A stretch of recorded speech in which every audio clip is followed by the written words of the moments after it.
আসসালামু আলাইকুম দর্শক, আশা করি আপনারা ভালো আছেন। আলহামদুলিল্লাহ আমিও ভালো আছি। এই যে আমার নাগা মরিচের চারা এর আগে ভিডিওতে দেখিয়ে দিয়েছিলাম। নাগা মরিচের চারা লাগাইয়েছি, মাশাল্লাহ চারাগুলো খুব সুন্দর করে গজাইয়েছে। এই যে ফেলে দেওয়া জিনিস দিয়ে আমি এখানে গোবর, বালু, কিছুটা মাটি দিয়ে এই যে চারাগুলো সুন্দর করে তৈরি করে নিয়েছি। এরকম করে আপনারাও ঘরে বসে তৈরি করে নিতে পারেন।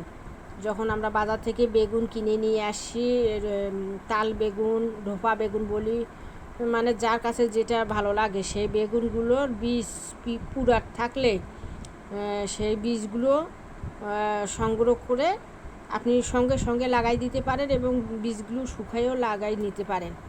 মাশাল্লাহ আমার চারাগুলো খুব সুন্দর হয়েছে। এই যে দেখেন, আমি ভাবলাম যে দর্শকদেরকেও দেখিয়ে দেই, এত সুন্দর হয়ে গজাইছে। আমার খুবই ভালো লাগতেছে দেখে। না দেখলে হলে এগুলো দেখলে কার না ভালো লাগে, এখানে আমার খুব ভালো লাগতেছে।